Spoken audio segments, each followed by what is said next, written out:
Assalamualaikum warahmatullahi wabarakatuh. Alhamdulillah wassalatu wassalamu ala asyrafil anbiya wal mursalin sayyidina wa maulana Muhammadin wa ala alihi wa sahbihi ajma'in. Subhanaka la ilma lana illa ma 'allamtana innaka antal alimul hakim. Rabbi shrah li sadri wa yassir li amri wahlul 'uqdatam min lisani yafqahu qawli. Bertemu kembali kita dalam rancangan Al-Kuliah.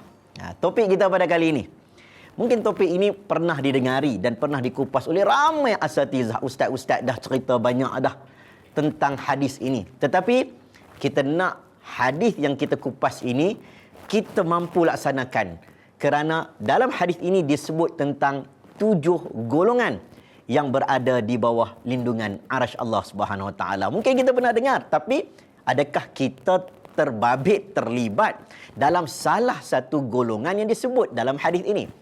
Baik, pertamanya saya ingin menyebut tentang 7 golongan. Bila sebut 7, istilah dalam bahasa Arab, dia tak semestinya hanya 7. 7 ini memberi gambaran banyak. Itu satu. Dalam beberapa hadis Nabi SAW ada ketikanya disebut tentang 40. Contohnya, hatta idza balagha ashuddahu wa balagha 40 sanah, sehingga kamu mencapai umur 40. Ataupun jiran depan 40, kiri 40, belakang 40, itu jiran. Ataupun Nabi Musa bertahanus dengan Allah, wa wa'adana Musa 40 lailah, 40 malam. Istilah 40 ini digambarkan dengan sederhana banyak. 7 bermaksud banyak. Sebab biasanya orang Arab bila menceritakan tentang 7, nak digandakan dengan 70, 70,000, 700,000, nak menggambarkan banyaknya golongan yang berada di bawah lindungan arasy Allah SWT. Cuma istilah kali ini, hadis ini datangkan dengan 7 golongan. Baik, saya boleh baca hadis ini, saya boleh sebut kepada anda satu-satu, tapi kita nak pastikan yang ke-7, yang ke-5, ke-6, anda semua kena tunggu sampai habis rancangan. Baik, hadis yang telah diriwayatkan oleh Al-Imam Bukhari rahimahullah dan juga terdapat dalam riwayat yang lain daripada Sahih Muslim, yang mana kata Nabi sallallahu alaihi wasallam daripada Abu Hurairah radhiyallahu anhu. Qala Rasulullah sallallahu alaihi wasallam, kata Nabi sallallahu alaihi wasallam, sab'atun yudhilluhumullahu fi dhillih. Ada 7 golongan yang mana berada di bawah lindungan Allah Subhanahu wa taala. Pada mana dalam keadaan orang tidak mendapat perlindungan. Maksudnya dalam keadaan suasana yang mungkin bukan VVIP. Kata dalam hadis ini, yauma la dhilla illa dhillu, dalam keadaan orang dalam kepanasan, dalam keadaan orang tidak mendapat teduh, tiba-tiba ada 7 golongan yang mendapat laluan VVIP Allah Subhanahu wa taala. Yang pertama iaitu al-imamul adil. Saya akan kupas satu-satu sebelum kita cerita daripada 1 sampai 7. Cuma saya nak sebut lindungan apa yang disebut dalam hadis ini. Para ulama, Al-Imam Ibn Hajar Asqalani, bila menceritakan tentang lindungan ini, ada sebahagian mengatakan lindungan ketika berada dalam syurga. Namun sebahagian ulama pula mengatakan ianya bermaksud kemuliaan khusus yang Allah bagi. Namun pandangan yang paling kuat dalam hadis ini mengatakan bahawa lindungan arasy Allah Subhanahu wa taala teduh VVIP, laluan ekspres ketika di padang mahsyar. Baik, ketika kita mati, kita tengok kronologi lah, lepas kita mati, tiupan sangkakala, setiap orang akan dibangkitkan. Bila kita dibangkitkan, maka waktu itu dalam keadaan kita tidak tahu kenapa kita dibangkitkan. Padahal waktu dunia dulu, ustaz-ustaz dah cerita dah, kamu akan dibangkitkan. Wa yaqulu ya laitani, dia kata, ya wailana man ba'athana min marqadina hadza ma wa'ada ar-rahman wa sadaqal mursalun. Semua orang, saya dan anda semua akan menyebut, ya Allah, celakalah orang yang membangkitkan kami daripada tidur. Kami ingatkan kami dah tidur selama-lamanya. Mereka lupa, mereka mati. Lepas mati akan dibangkitkan.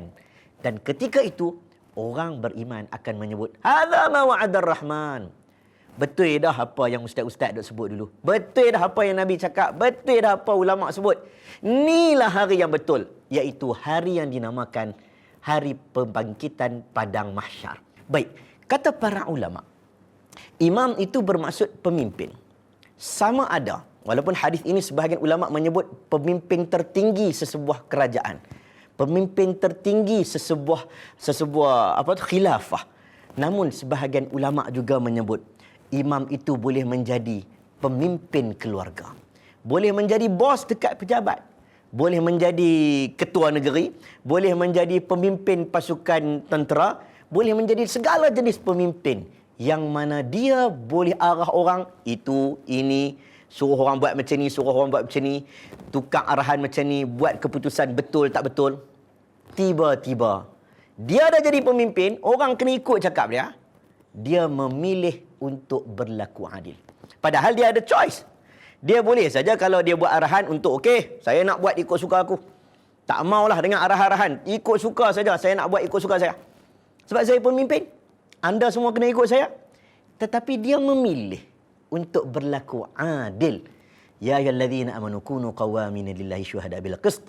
Wa la yajrimannakum syana'anu qaumin ala alla ta'dilu i'dilu huwa aqrabu littaqwa. Orang yang mana hendaklah kamu, kata Allah Subhanahu Wa Taala, mereka ini ada kebencian sesuatu pihak, ada kesukaan kepada sesuatu pihak, ada kecenderungan kepada sesuatu pihak. Sebab dia pemimpin, tetapi dia memilih untuk berlaku adil. Kerana inilah salah satu golongan yang Nabi sebut, orang ini akan berada di bawah lindungan arasy Allah Subhanahu Wa Taala. Suami jadi suami yang adil.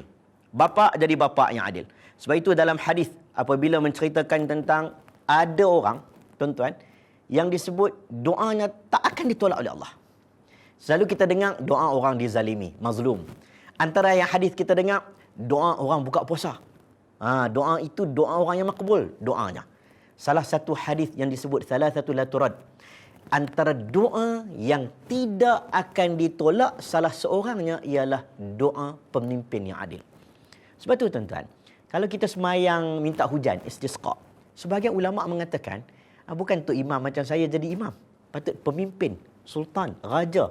Sebab kalau dia adil, ni raja ni, kalau kata pemimpin adil ni, dia tadah tangan, doanya makbul. Cuma kita nak dapat berlaku adil bukan senang. Sebab itu, ada satu peristiwa kemarau sungai Nil di Mesir. Khalifah yang terkenal, Amr bin As, dia gubernur yang dihantar oleh Umar. Bila dihantar oleh Umar duduk dekat Mesir, tiba-tiba datang musim kemarau yang sangat luar biasa. Sungai Nil hampir kering. Bayangkan sungai Nil tu antara tempat punca rezeki orang-orang Mesir. Amr al-As ketika itu didatangi dengan penduduk Mesir yang mana mereka mengatakan, kami ada satu ritual. Ritual kami ni, kami korbankan perempuan perawan. Duduk dekat sungai ini, akhirnya mati. Maksudnya bagilah perempuan tu dekat sungai tu. Korbankan perempuan tu dekat sungai tu. InsyaAllah sungai ini akan kembali, akan melimpah air sungai tersebut. Ini perkara yang khurafat. Islam menolak perkara ini. Amr al-As sebagai governor yang datang hendak meninggalkan perkara syirik, khurafat dan bid'ah. Ketika itu, Amr al-As patah balik. Dia pergi jumpa dengan Umar al-Khattab. Okey, patah balik Madinah ni, jumpa Umar. Umar pun tanya, Amr al-As, tindakan engkau tindakan yang betul. Jangan bagi orang buat perkara khurafat. Maka waktu itu Umar al-Khattab radhiyallahu an mula berdoa. Amr al-As minta kepada Umar, tolonglah doa wahai Umar al-Khattab.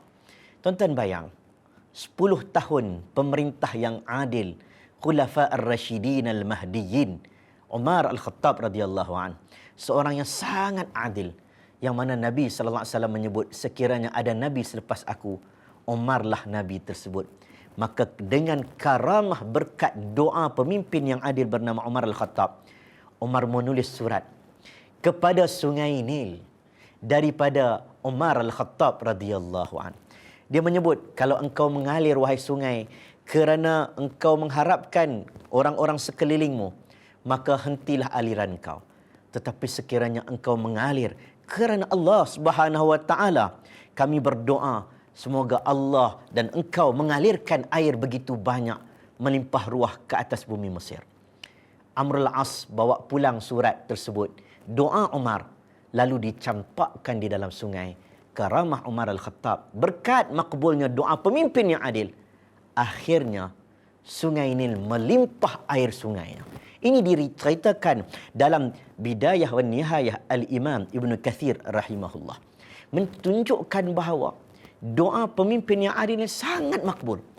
Dan bukan senang dalam ramai-ramai orang yang disebut dalam hadis tentang padang mahsyar ribuan orang, tiba-tiba ada 7 golongan yang dimakbulkan doa, yang dibawa laluan VVIP-nya di bawah lindungan arsy Allah SWT. Allah sebut pemimpin yang adil.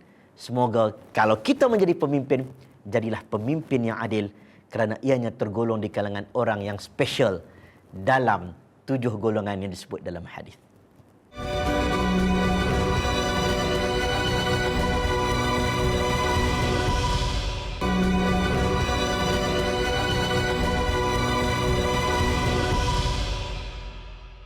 Baik, golongan yang kedua. Siapakah yang disebut di dalam hadis ini? Nabi menyebut wasyabun nasha'a fi ibadati rabbih. Sebahagian riwayat menggunakan istilah wasyabun nasha'a fi ibadatillah. Dan anak muda, pemuda yang mana hidupnya dalam keadaan takut kepada Allah SWT. Ulama hadis membicarakan soal perkataan wasyabun. Semua orang diminta untuk takut kepada Allah, tak kira muda, kanak-kanak ataupun orang tua. Tapi kenapa istilah wasyabun? Sebab bukan senang anak muda nak taat Allah dalam usianya yang muda. Bukan senang dalam keadaan syahwatnya membuat-buat. Ini disebut dalam hadis oleh karangan para ulama, dalam keadaan keinginannya ketika itu, dalam keadaan kehendaknya ketika itu, dalam keadaan fizikalnya yang ketika itu agak bersemangat, tiba-tiba dia memilih untuk menakuti Allah Subhanahu Wa Taala. Sebab itu saya ingin menyebut, bayangkan ketika mana Dhunnun Misri. Dhunnun Misri ini seorang ulama yang mana disebut dalam kitab Hilyatul Awliya karangan Abu Nuaim, yang menceritakan bahawa dia pernah ikut satu kuliah seorang syekh. Dia kata ajaib ketika itu datang seorang anak muda. Anak muda ini dalam keadaan mukanya macam kekuning-kuningan, matanya macam kabur, duduk depan syekh. Kemudian syekh pun bertanya kepada anak muda tersebut. Semua orang kagum ni sebab dia budak muda. Nampak dengan pakaiannya luar biasa. Dia duduk dalam keadaan macam seorang yang sakit. Dia tanya satu-satu soalan dekat syekh.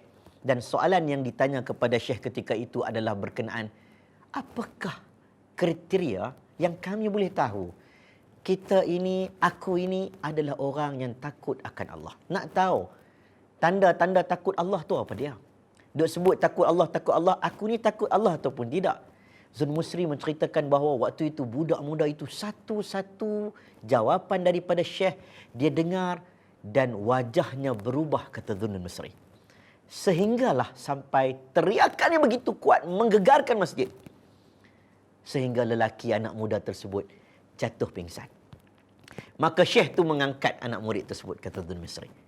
Lalu dia menyebut bahawa inilah teriakan yang sangat hebat daripada anak muda yang takutkan Allah. Dia sebut nahnu naqussu 'alaika naba'ahum bil haqq innahum fityatun amanu bi rabbihim wazidnahum huda. Quran menyebut, ni kami nak cerita kepada hangpa dalam surah Kahfi sebut. Nahnu naqussu 'alaika naba'ahum bil haqq. Ni kami nak cerita kepada hangpa ni. Cerita ni betul. Quran kata cerita ni betul. Cerita apa? Cerita Ar-Raqim. Cerita apa? Cerita orang tidur dalam gua 309 tahun. Quran kata kami nak cerita kepada hangpa yang mungkin hangpa tak percaya, tapi cerita ni betul. Apa dia? Innahum, mereka yang mana fityatun amanu bi rabbihim wazidnahum huda. Yang mana anak muda ini ketika mana mereka itu beriman kepada Allah, ditambah iman bagi mereka sehingga Allah menidurkan mereka 300 tahun. Salah satunya kerana ketakutan mereka kepada Allah lebih besar daripada Raja Daqyanus yang sangat zalim. Tuan-tuan bayangkan, ketika waktu itu ada anak-anak Maharaja Rom. Ashabul Kahfi ni dia orang korporat. Dia bukan, kalau kita baca sejarah Nabi Muhammad, dia banyak orang-orang du'afa, orang susah ikut Nabi. Tapi waktu zaman Daqyanus itu, Raja-Raja Rom, ada anak-anak Raja-Raja Rom, bangsawan, anak orang sedap, orang duduk dalam keadaan selesa. Tapi disebabkan mereka takut akan Allah, mereka mengatakan idh qamu faqalu rabbuna rabbus samawati wal ard lan nad'u min dunihi ilaha laqad qulna idzan syatata. Dia kata, ya kami takkan menyembah selain daripada Allah. Raja kami tak sembah, siapa kami tak sembah melainkan Allah. Asalnya orang ni duduk seorang-seorang, duduk berasingan. Akhirnya mereka tengok, oh ni geng aku, oh ni geng aku, ini geng aku. Akhirnya mereka bergabung. Lekatlah 7 orang yang kita namakan Ashabul Kahfi. Baik, kita nak cerita. Golongan yang ketiga. Siapakah yang dikatakan golongan ketiga? Golongan yang di bawah lindungan arsy Allah SWT. Yang ketiga, warajulun. Lelaki. Qalbuhu mu'allaqun fil masajid. Orang yang mana mu'allaq. Mu'allaq ni macam kita baca surah Alaq lah. Dia melekat tau. Hati dia ni, rindu ni, ya Allah. Dia melekat hati dia dengan masjid. Itu maksud dia, mu'allaqun fil masajid. Bukanlah duduk masjid 24 jam. Ulama hadis menyebut, taklah kata duduk masjid duduk 24 jam. Tetapi dia macam lampu masjid. Dia macam kipas. Dia melekat. Dia keluar masjid pun, hati duk teringat masjid. Dia pergi mana-mana pun duk tengok jam. Lah ni, satgi nak masuk asar ni. Satgi nak masuk zuhur ni. Inilah golongan yang dikatakan orang yang terlikat dengan masjid. Bukan semua orang. Ada orang pergi masjid, tapi bukanlah rindu kepada masjid. Tapi ada orang, tuan-tuan, yang hatinya, kalau kita tengok dulu, pernah kita tengok zaman awal-awal pandemik, macam mana dilaungkan azan di masjid beberapa negara di luar sana. Ketika waktu itu, mula-mula masjid nak ditutup. Kita pun viral lah, ada orang yang mana Tok Bilal laungkan azan. Sallu fi buyutikum. Salatlah di rumah kamu. Kita tengok video viral, Tok Bilal tu azan, menangis. Dengar kok speaker ni. Allah, Tok Bilal tu menangis. Kita kata pasal apa? Dia sedih. Tuan-tuan, memang ada orang sedih bila masjid kena tutup. Memang ada orang macam tu. Memang ada orang jiwanya.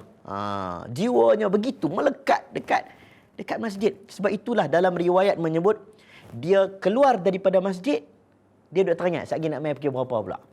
Itulah. Dia pergi melancong travel mana pun, dia duk cari. Mana masjid? Bukan dia tak boleh semayang. Kalau kita contohlah, sebahagian ada orang, tuan-tuan, dia pergi shopping kompleks. Shopping kompleks ada surau. Tapi dia tak senang duduk. Sebab dia tidak solat di mana tempat azan dilaungkan. Dia nak cari tempat bunyi azan juga. Inilah dikatakan ar-rijal qalbuhu mu'allaqun fil masajid. Sebab itu dalam Quran menyebut, innama ya'muru masajidallahi man amana billahi wal yawmil akhir wa aqamas salah wa ataz zakah wa lam yakhsha illa Allah fa'asa ulaika an yakunu minal muhtadin. Subhanallah. Siapa mengaji bahasa Arab akan faham. Innama tu apa dia? Nak menegaskan sesungguhnya yang betul-betul mengimarahkan rumah Allah Subhanahu Wa Taala ialah man amana billahi wal yawmil akhir. Sebab itu dalam hadis, ada hadis Tirmizi yang mana mengatakan bahawa kita ni nak sangka buruk ke orang tak bagus. Iyyakum wadh-dhanna fa inna dhanna akdzabul hadis. Nak kata orang tu jahat pun tak bagus. Nak kata orang tu baik pun, ialah sepatutnya kita kena sangka baik, semua orang baik. Tapi ada satu benda yang kata Nabi SAW, hangpa kena saksikan, kena kata ni orang baik.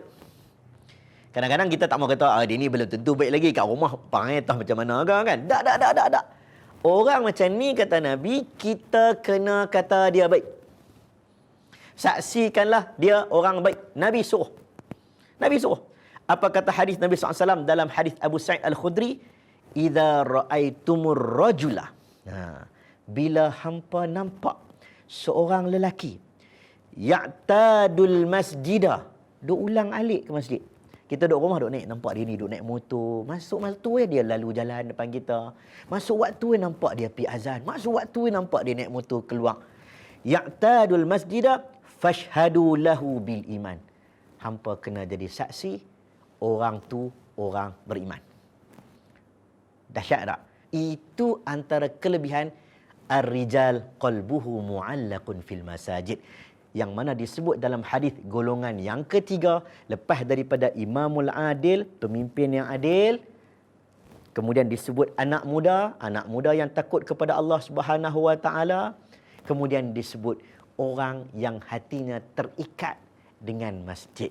Ini antara golongan yang kita sebut 7 golongan di bawah lindungan arasy Allah Subhanahu Wa Taala. Duk panas-panas ni, tiba-tiba ada laluan VVIP. Siapa dia? Tu orang yang duk ulang alik hatinya dengan masjid.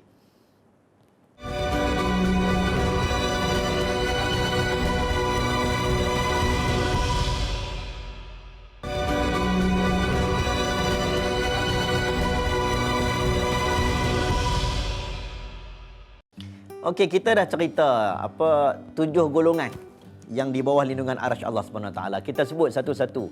Pemimpin yang adil, kemudian kita sebut wasyabun nasya'a fi ibadati rabbi, anak muda tapi takut Allah pada usia muda. Dia tak payah tunggu tua, muda-muda lagi dah taat perintah Allah. Kemudian kita sebut warajulun qalbuhu mu'allaqun fil masajid, anak muda ataupun orang yang hatinya terikat dengan masjid. Dan kali ini kita nak masuk poin nombor 4. Siapakah golongan yang di bawah lindungan arasy Allah Subhanahu Wa Taala? Hadis Nabi SAW menyebut, siapa dia? Warajulan, iaitu 2 orang. Dalam hadis dia sebut warajulan. Sebab itu kalau kita baca hadis, kalau sebut 2 orang lelaki, dia tak semestinya lelaki saja. Perempuan pun sama. Kecuali dalam hadis tentang masjid lah. Sebab orang perempuan, dia tak ada lah macam lelaki. Dia punya diberatkan untuk pergi ke masjid. Tapi kalau hadis sebut warajulan, 2 orang lelaki, bermaksud lelaki boleh, perempuan pun boleh. Warajulan, 2 orang lelaki. Tahaban fillah, yang mana suka kerana Allah SWT. 2 orang yang suka kerana Allah Ta'ala. Ijtaman alaih wa tafarraqan alaih. Dia kawan baik kerana Allah. Dia kalau tak mau kawan pun, benci pun kerana Allah. Yang ni yang kita nak kupas ni. Tuan-tuan, ada orang kawan dengan kita bila kita ada kedudukan. Ada orang kawan baik dengan kita bila kita ada kereta, baru boleh tumpang. Ada orang kawan dengan kita bila kita ada nama. Tapi tak semua orang ada dengan kita ketika kita tidak ada apa-apa. Sebab itulah Nabi menyebut, bukan senang nak dapat orang suka tak suka kita kerana Allah.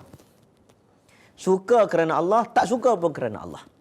Bila mana kita tengok, sebab itu Nabi pernah menyebut, ada satu kisah sahabat Nabi yang Nabi cakap, antara kemuliaan kamu ialah hampir jumpa kawan, hampir cakap. Cakap, jangan suka saja, diam. Cakap dekat dia, inni uhibbuka fillah. Aku suka engkau kerana Allah. Allah, bukan senang kita nak sebut perkataan tu. Bayangkan, saya kadang-kadang pergi ceramah, ada orang datang. Dia main-main tagak gambar, dia kata, Ustaz, saya ni suka Ustaz kerana Allah. Saya nak tegur Ustaz pun kerana Allah. Saya suka kat Ustaz pun kerana Allah. Tuan-tuan, perkataan saya suka kamu kerana Allah menyejukkan hati rakan. Itu satu. Dan dianya mendapat rahmat daripada Allah SWT. Sebab itu pernah diceritakan bila tabi'in ni tuan-tuan, dia tak jumpa Nabi. Dia jumpa sahabat. Bila mereka duduk, zaman-zaman dulu, duduk dekat masjid, tiba-tiba datang sahabat. Yang kenal-kenal lah. Orang kata yang kenal-kenal lah. Yang tak kenal ni, tabi'in ni tak kenal. Yang ni siapa dia? Tabi'in ke? Sahabat ke? Sebab zaman dulu tak ada Instagram, tak ada Facebook. Mereka tak kenal. Siapa lelaki ni? Awat orang semua pakat duk serbu dia. Awat orang pakat duk kumpul dekat dia. Sebab itu Sya'bi sebut, Syu'bah sebut. Bila mana datang seorang ulama', kadang-kadang orang menghampiri. Orang kerumun. Orang duduk dekat dengan dia. Sebab nak dapat ilmu. Lalu orang yang datang kemudian tertanya-tanya. Siapakah lelaki ni? Bila dia beritahu bahawa orang tersebut adalah sahabat Nabi. Orang tersebut adalah ulama'. Orang tersebut adalah orang yang mulia. Maka biasanya tabi'in, orang yang tak kenal akan pergi depan orang tersebut akan menyebut, Inni uhibbuka fillah. Aku suka engkau kerana Allah. Walaupun dia bukan kawan baik. Walaupun dia bukan sepupu. Walaupun bukan adik-beradik. Tapi suka kerana Allah. Sebab itulah benda ini akan mendapat kedudukan spesial. Orang kawan kerana kepentingan, ramai. Orang kawan kerana kedudukan, ramai. Tapi orang kawan kerana Allah, tak ramai. Tuan-tuan bayang sahabat Nabi. Ada seorang sahabat Nabi. Ini kisah perang Tabuk. Nabi pergi perang Tabuk. Dekat 800-900 km ni. Jauh daripada Madinah. Perang dalam musim menuai pula. Orang tengah duk kutip buah kurma. Tiba-tiba ada 3 orang sahabat Nabi ni. Ni baik-baik ni. Ka'ab bin Malik, Hilal bin Umayyah, Murarah. 3 orang ni tak join Nabi. Tuan-tuan bayang. Kawan. Senang sekali, susah sekali lah. Nak pergi perang bukan nak pergi holiday. Nak pergi perang susah. Tiba-tiba ada 3 orang tak join dengan Nabi sallallahu alaihi wasallam. Apa yang berlaku? Bila Nabi balik daripada perang, Nabi panggil, siapa yang tak ikut kami pergi perang sekali? Tuan-tuan, sebenarnya bukan 3 orang saja, 80 orang. 80 orang tu, di kalangan mereka yang lebih-lebih itu adalah orang munafik. Yang memang Nabi tahu perangai orang munafik ni senang nak sekali, tapi susah tak mau. Maka Nabi panggil, bagi alasan kamu. Orang munafik seorang-seorang bohong. Oh, saya ni sibuk lah, saya pergi sini, saya ada urusan lah. Macam-macam alasan. Saya sakit lah apa. Last kali, datang 3 orang ni. Yang baik-baik ni, yang baik-baik, kawan Nabi, sahabat Nabi. 3 orang ni ambil keputusan, kita tak boleh bohong Nabi lah. Kalau kita bohong pun Nabi tahu. Baik kita mengaku. Mereka pun mengaku Ka'ab bin Malik, Hilal bin Umayyah dan Murarah. Mengaku kata apa? Kata, kamilah sebenarnya yang tak pergi perang kerana alasan yang mereka bagi alasan yang tidak Nabi setuju. Akhirnya Nabi cakap apa? Orang lain susah, hampa tak susah sekali. Mulai hari ini diboikot 3 orang. Tuan-tuan, cerita ini sangat masyhur. Wahyu tak turun, tuan-tuan. Kat 50 hari, mereka ini diboikot. Bayangkan Ka'ab bin Malik, dia ada best friend nama Abu Qatadah. Best friend dia Abu Qatadah. Dia jumpa Abu Qatadah. Abu Qatadah, Bu, aku ni tak cinta Allah dan Rasul ke? Tuan-tuan, Abu Qatadah ni kawan baik. Dia tahu Ka'ab ni orang baik. Tapi disebabkan Nabi suruh sayang kawan kerana Allah, benci kawan kerana Allah. Nabi suruh boikot. Bila Abu Qatadah ni ditanya, dia jawab, Allah wa Rasul a'lam. Allah wa Rasul a'lam. Dia tak mau jawab. Walaupun tu kawan baik. Sebab sayang kerana Allah, benci kerana Allah. Bayangkan tuan-tuan, Hilal bin Umayyah, isterinya mengadu kat Nabi, ya Rasulullah, boleh tak aku teman suami aku dah tua. Nabi kata tak boleh. Nabi kata engkau duduk dekat dia boleh, tapi bersama dengan dia boleh. Subhanallah, isterinya menjawab, ya Rasulullah, suamiku tak pernah rasa untuk bersama dengan aku. Dia hanya menangis panjang malam. Kerana semua sahabat boikot dia. Kawan-kawan baik tak jumpa dengan dia. Sehinggalah turun wahyu. Maka waktu itulah kawan-kawan baik Ka'ab, Hilal bin Umayyah, Murarah mula berpelukan sesama mereka. Ini menunjukkan bahawa sahabat Nabi, mereka betul-betul sayang kawan, suka kawan kerana Allah, benci pun kerana Allah. Bukan ada kepentingan dunia. Itulah golongan yang saya sebut sebagai golongan yang keempat. Baik, kita nak tahu golongan yang kelima, sebab dia ada 7. Siapakah golongan kelima yang disebut dalam hadis Nabi? Ada 7 tu. Yang kelima, warajulun. Ini disebut lelaki juga. Talabathum ra'atun. Seorang lelaki, talabathu imra'atun. Dhatu mansibin wa jamalin faqali ini akhafullah. Seorang lelaki yang mana, ini dugaan betul-betul dahsyat ni. Seorang lelaki yang mana datang seorang perempuan yang menggoda dia. Perempuan tu dahlah cantik dalam hadis ni. Mansibin, ada duit ringgit, ada kedudukan, ada pangkat.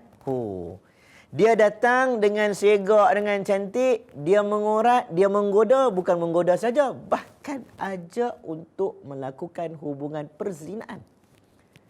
Tiba-tiba lelaki tu boleh sebut, inni akhafullah. Tuan-tuan, bayang, dalam tempat yang panas, dalam tempat yang padang pasir yang kita kena berdiri lama di padang mahsyar, tiba-tiba ada laluan VIP untuk siapa? Untuk orang yang mana nampak macam tak logik. Tak logik. Lelaki didatangi perempuan cantik, perempuan yang ada kedudukan, main mengorat, ajak melakukan hubungan yang terlarang, tiba-tiba dia boleh menyebut, aku takut Allah SWT. Ini subhanallah, tuan-tuan. Saya pernah dengar satu kisah, ini ceritakan, dan juga dalam Hilyatul Awliya. Ibnu Nu'aim menyebut tentang macam mana Sulaiman bin Yasar. Sulaiman bin Yasar ni, ini ulama' ni. Ulama' besar. Sulaiman bin Yasar ni Allah bagi dekat dia handsome. Tiba-tiba datang seorang perempuan daripada Johor. Perempuan ni tertengok muka Sulaiman bin Yasar. Tuan-tuan, handsome tak handsome Sulaiman bin Yasar ni, perempuan tu tersyuk, menyusup masuk dalam hati dia, jatuh cinta kat Sulaiman. Perempuan tu pun datang, perempuan lalu depan Sulaiman, perempuan buka muka dia. Dia pakai niqab kan, dia buka.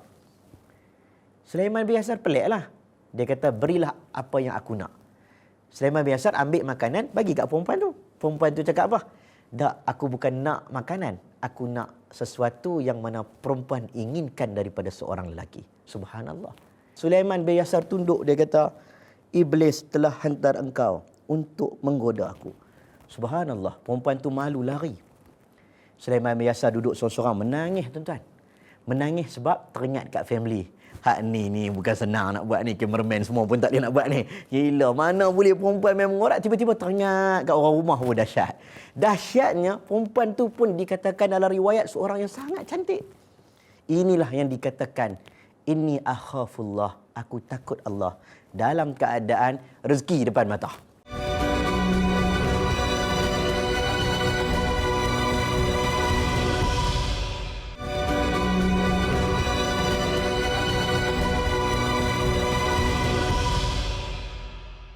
Okay, kita sambung 7 golongan yang di bawah lindungan arasy Allah SWT.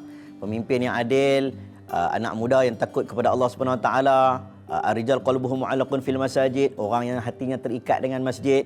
Kemudian disebut orang yang sayang, suka, kawan baik dengan orang hanya kerana Allah. Nombor 5, kita sebut tentang orang yang mana dia ni orang goda dia, wanita goda dia, tetapi dia boleh mengatakan inni akhafullah, aku takut akan Allah. Jadi golongan yang keenam yang kita nak sebut di sini. Dalam hadis 7 golongan tersebut, yang keenam, siapakah orang bertuah tersebut? Hadis menyebut rajulun tasaddaqa akhfa. Orang lelaki yang mana memberikan sedekah dalam keadaan sembunyi-sembunyi. Hatta la ta'lama shimaluhu ma tunfiqu yaminuhu.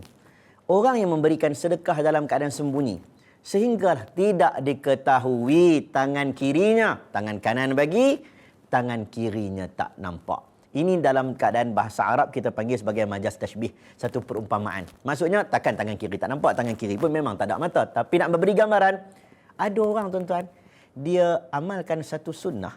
Sunnah bila dia sedekah, dia tak nak orang tahu. Adakah salah sedekah dalam keadaan orang tahu? Quran menyebut in tubdus sadaqati fa ni'mahi wa in tukhfuha wa tu'tuha al-fuqara fa huwa khairul lakum. You nak sedekah secara jelas depan orang, pegang banner ke, pegang poster ke, silakan. Sebagian ulama mengatakan diharuskan kalau dia tahu hatinya boleh menahan daripada riak, hatinya boleh menahan daripada ujub, dan dia nak orang ramai-ramai tiru perbuatan dia dalam bersedekah. Silakan. Sunnah Abu Bakar As-Siddiq radhiyallahu an, dia sedekah, dia cerita kat semua orang. Bahkan Imam Nawawi rahimahullah menyebut kalau sedekah secara jelas, maka diharuskan. Bahkan kalau zakat itu perlu diceritakan sebab orang nak tahu. Sebab itu dikatakan khudh min amwalihim sadaqatan tutahhiruhum wa tuzakkihim biha wa salli alaihim. Ambillah. Ambil tu bermaksud pemerintah kena ambil. Bila pemerintah kena ambil, kita pun kena declare. Maka ada sedekah wajib yang diharuskan kita cerita dekat orang. Tapi ada orang, kata Nabi, ini special. Ada orang yang di bawah lindungan arsy Allah SWT yang memang langsung tak mau orang tahu. Ini yang disebut dalam hadis. Sebab itu, tuan-tuan, ada seorang yang sangat dikenali. Ini Ahlul Bait Nabi, anak cucu keturunan Nabi. Kalau kita tengok, Ali bin Husain bin Ali bin Abi Talib. Ini anak cucu keturunan Nabi ni daripada Ali bin Abi Talib. Ali bin Husain ni, tuan-tuan, dia subhanallah. Bila mana dalam riwayat yang kita tengok, inna sadaqah fi sawadil lail tutfi'u ghadabar rabbi. Dia pernah menyebut, siapa yang bagi sedekah pada malam hari, dia akan menghalang kemurkaan Allah SWT. Orang dengar apa yang Ali pernah sebut. Tapi, orang tak tahu. Dia bukan cakap saja, tapi dia cakap serupa bikin. Apa bukti dia? Diceritakan dalam riwayat, lamma mata Ali bin al-Husain. Ketika mana matinya Ali bin Husain, bila orang nak uruskan jenazahnya, wajadu bi dhahri atharan. Bila orang nak mandi jenazah Ali bin Husain, mereka tengok belakang badannya, dekat kulit dia, ada satu bekas. Bekas seolah-olah dia duk angkat barang berat dekat belakang badan. Subhanallah tuan-tuan. Bila dikenal pasti bahawa dia setiap malam akan bawa hampir 100 bekas, usung satu kampung bagi roti dekat orang miskin tengah malam. Siapa pun tak tahu. Instagram pun tak ada. IG story pun tak ada. Siapa pun tak tahu. Sehinggalah dalam riwayat menyebut, selepas kematiannya, orang miskin terasa kekurangan roti. Tuan-tuan, ini bukan senang. Saya pun kadang-kadang sedekah tunjuk ke orang. Tak kira orang kata tak sedekah. Tapi ini hakikat salafus salih. Orang-orang dulu, mereka takut menceritakan perbuatan baik mereka seperti mana mereka takut keaiban mereka terbongkar. Kita hari ini suka cerita kebaikan kita. Suka cerita kebaikan kita, padahal aib kita ni kita simpan, tak mau bagi orang tahu. Hak baik dia cerita ke orang. Yalah, memang begitulah manusia, lumrahnya. Tapi orang dulu nak cerita benda baik dia buat, seperti mana mereka sembunyi itu, seperti mana mereka takut keluarnya cerita keburukan mereka. Baik, kita nak tahu golongan yang terakhir. 7 golongan yang Nabi sebut. Kita dah tahu 6 dah. Kita nak tahu yang terakhir.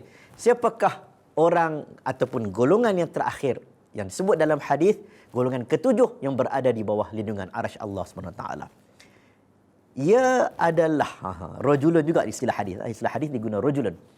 Rajulun, seorang lelaki ataupun seorang perempuan, zakarallaha khalian. Bila zikir kepada Allah dalam keadaan sembunyi-sembunyi. Dia ada beza. Ulama menyebut ada orang zikir depan orang ramai, ada orang zikir sembunyi-sembunyi. Tahajudnya tengah malam seorang-seorang. Kemudian fafadat ainahu, maka mengalirlah air matanya. Air mata ni tuan-tuan, dia sesuatu yang bernilai di sisi Allah Subhanahu Wa Taala. Sebab itu dalam Quran, wa idza sami'u ma unzila ila rasul tara a'yunuhum tafidhu minad dam'i. Disebut dalam Al-Quran, dan apabila sebahagian orang tuan-tuan dia dengar Al-Quran yang diturunkan kepada Rasulullah sallallahu alaihi wasallam, kamu akan lihat air matanya mengalir. Tuan-tuan, air mata ni bukan senang kita nak alirkan. Kalau tanpa sebab dia ada benda yang boleh membuatkan air mata mengalir.